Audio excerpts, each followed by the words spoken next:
ولی یه چیز بهت بگم، اگر کسی هستی اینجا نیست، اگر کسی هستی صدای منو میشنوی نماز هم نمیخوانی، بهت بگم روزی 2 رکعت برای ابوالفضل نماز بخون. یه چیزی یادگاری بکن.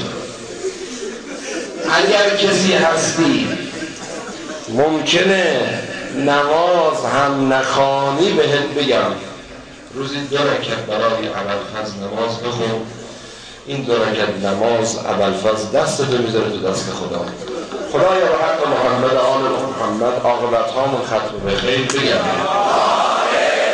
فرزندانمون از صالحین قرار بده، گذشتگانمون جمع غریق رحمت خاصت قرار بده، شهدامون مقامشون عالیست متعالی بگردان، مریض هامون لباس عافیت بپوشان، خدایا کسری هامون تأمین بفرما، شیطان را از ما بی بهره بگردان، خدایا به حق محمد و آل ظهور ولی خدا نزدیک بگردان، ظهورش در زمان ما قرار بده، ما را سربازش قرار بده، خدایا گناهان ما را بریز، آبروی ما را مریز، عرض قدرمندان ادا بفرما، امام راحل مراجع گذشته با اولیا محشور بفرما،